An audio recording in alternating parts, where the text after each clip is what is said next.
অভিষেক ব্যানার্জি জিন্দাবাদ। আমাদের মাঝে আমাদের প্রিয় নেতৃত্ব প্রার্থী হয়েছিলেন, হয়তো হেরে গেছেন মানুষের প্রতারণার জন্য, কিন্তু হেরে যাওয়ার পরও বহরমপুরের উন্নয়ন, আর দেখি কোথায় গাড়ি ঘুরছে, কোথায় ময়লা পড়ে আছে, সব ময়লা তুলে জঞ্জাল সাফ করে দিচ্ছে।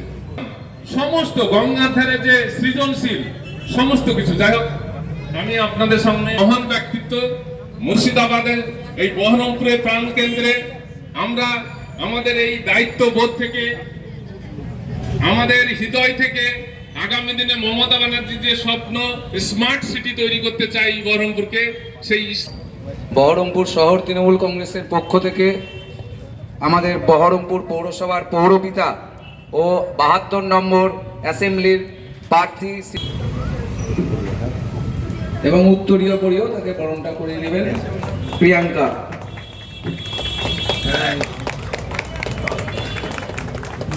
বরণ করে নিচ্ছেন সায়ন্তী ব্যানার্জি।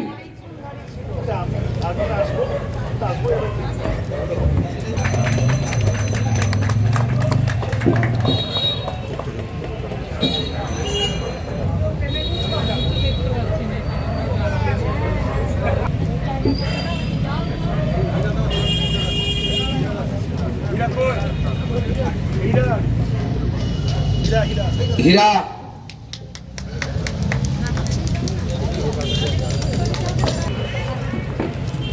সাহেব ফোন করছে তো, মানে যেতে হবে।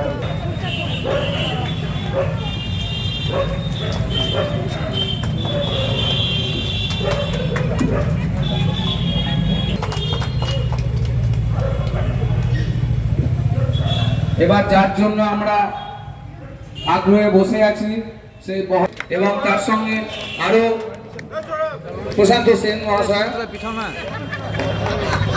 তৃণমূল কংগ্রেস জিন্দাবাদ, তৃণমূল কংগ্রেস জিন্দাবাদ, মমতা ব্যানার্জি জিন্দাবাদ, অভিষেক ব্যানার্জি জিন্দাবাদ, নরেন্দ্র ব্যানার্জি জিন্দাবাদ, তৃণমূল কংগ্রেস জিন্দাবাদ, তৃণমূল কংগ্রেস জিন্দাবাদ, তৃণমূল কংগ্রেস জিন্দাবাদ।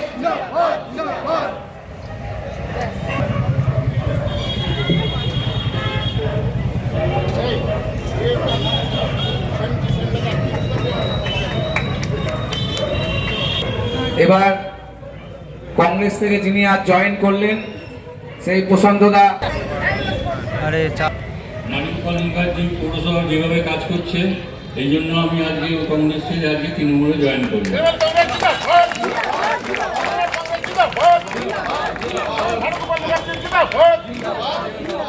বন্ধুগণ এবং যাদের সঙ্গে আমি সব সময় চলি, যাদের সাহায্য ভালোবাসা সব সময় নিঃস্বার্থ সাপোর্ট আমরা পেয়ে 2022 সালের 23শে মার্চ আমরা বহরমপুর পৌরসভা গঠন করেছিলাম। তারপর থেকে আমাদের লক্ষ্য ছিল যে বহরমপুর শহরের যে ঐতিহ্য, যে গরিমা, যে মর্যাদা যা রয়েছে, সেই ঐতিহ্য, গরিমা এবং মর্যাদাকে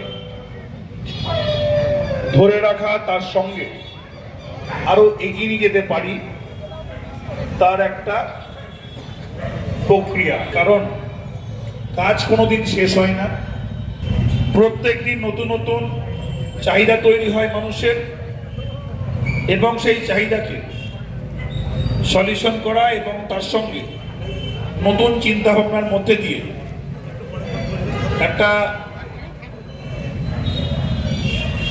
পরিকাঠামোকে এগিয়ে নিয়ে যাওয়া, যাতে না থেকেই উন্নয়নের সুযোগ নিচ্ছেন, তা সত্ত্বেও তারা বিরোধিতা করার জন্যই উন্নয়নের বিরোধিতা করছেন।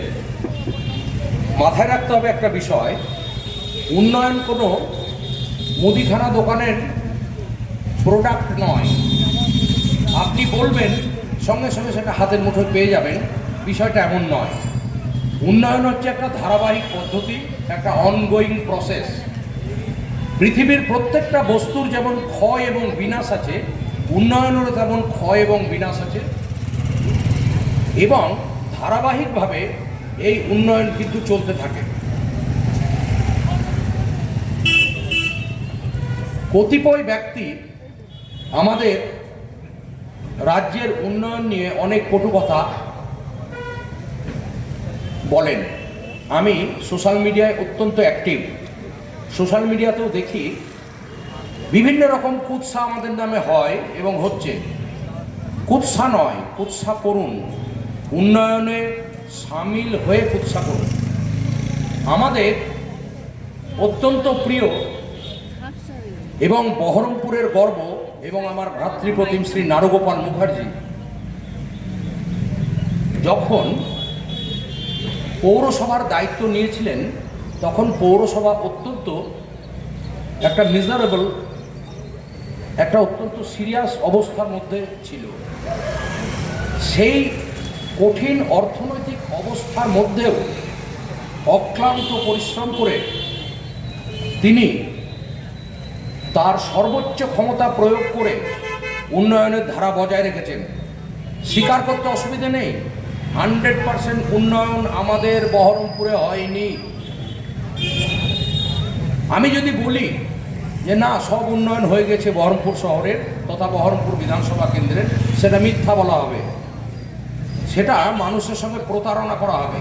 মাথায় রাখবেন, নারুগোপাল মুখার্জি বহরমপুরের যে উন্নয়ন করছেন, তাকে আমরা যদি বিধানসভায় জিতিয়ে আমরা যদি আরেকটু বৃহত্তর ক্ষেত্র অর্থাৎ বহরমপুর বিধানসভা ক্ষেত্রের বিধায়ক করতে পারি, আমরা তার কাছে আরও অনেক বেশি উন্নয়ন, আরও বৃহত্তর উন্নয়নের আস্বাদ গ্রহণ করতে পারব।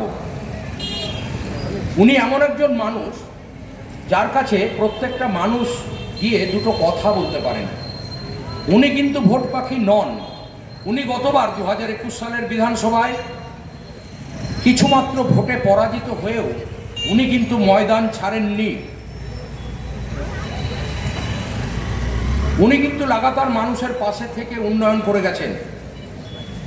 শুনতে পাই উনি তো প্রচুর ফ্ল্যাট করছেন, এটা তো আমাদের অসুবিধা হচ্ছে,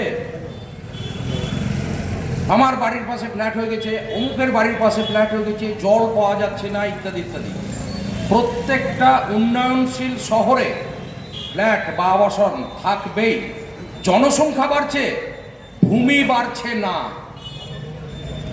এই কথাটা আপনারা প্রত্যেকেই জানেন। জনসংখ্যা প্রত্যেক দিন বাড়ছে, ভূমি বাড়ছে না।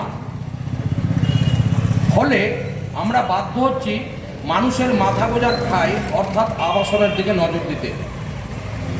প্রমোটারদের বিরুদ্ধে মানুষের ক্ষোভ করলে হবে না, তারা ব্যবসা করেন, তাদের পাশে সহযোগিতার হাত বাড়িয়ে দিতে হবে। যদি কোনো অসুবিধা হয়, একটা কোনো প্রমোটারের দ্বারা যদি কোনো অসুবিধা হবে, নিশ্চয়ই তাকে বলবেন বা জনপ্রতিনিধিদের বলবেন। প্রত্যেকেই মানবিক, তারা নিশ্চয়ই সেই সমস্যার সমাধান করে দেবেন। আপনাদেরকে আমার স্বনির্বন্ধ অনুরোধ, এর আগেও আপনারা বিভিন্ন রাজনৈতিক দলের বিধায়ক পেয়েছেন, তাদের কাজকর্ম দেখেছেন, ভোট পাওয়ার পর তাদের আর দেখা পাওয়া যায় না, আত্মহত্যা করেছে। প্রত্যেকটা সেই পবিত্র আত্মার প্রতি আমাদের সম্মান ও শ্রদ্ধা লুকিয়ে আছে। হঠাৎ করে নোটবন্দি, মানুষের হাহাকার, আমরা পারবো। শহরকে নিয়ে ভাবলে হবে না, শহর বেঁচে থাকে গ্রামের জন্য। গ্রামের প্রান্তিক মানুষ সারাদিন মাঠে পরিশ্রম করার পর আধার কার্ড করলাম, আমার সমস্ত তথ্য কম্পিউটারে পুঞ্জীভূত আছে, সমস্ত তথ্য পুঞ্জীভূত কানেক্ট হয়ে যায়।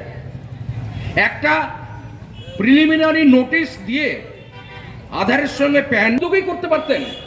অহেতুক মানুষকে হয়রান করে, হিন্দু মুসলিম বিভেদ তৈরি করে, মুসলিম এবং হিন্দুরা আজীবন পাশাপাশি ছিল, আগামীকালকেও থাকবে। কোনো ইসলাম সম্প্রদায়ের ভাই বোন বা দাদা দিদি, হিন্দু সম্প্রদায়ের বা অন্যান্য কোনো সম্প্রদায়ের যদি কেউ কোনো অশান্তি পাকাবার চেষ্টা করে, তার দায় কোনো জাতির হতে পারে না, জাতির দোষ এটা হতে পারে না। কোনো একজন ইসলাম ধর্মী ভাই কোনো একটা অসৎ বা অন্যায় কাজ করলেন, ইসলাম ধর্মীয়রা ভারতে অনেক পিছিয়ে আছে সেই মর্মে রিপোর্ট জমা পড়েছিল, সেইভাবে ভাবা হয়নি। দিদি যখন ইসলাম ধর্মীয়দের ডেভেলপ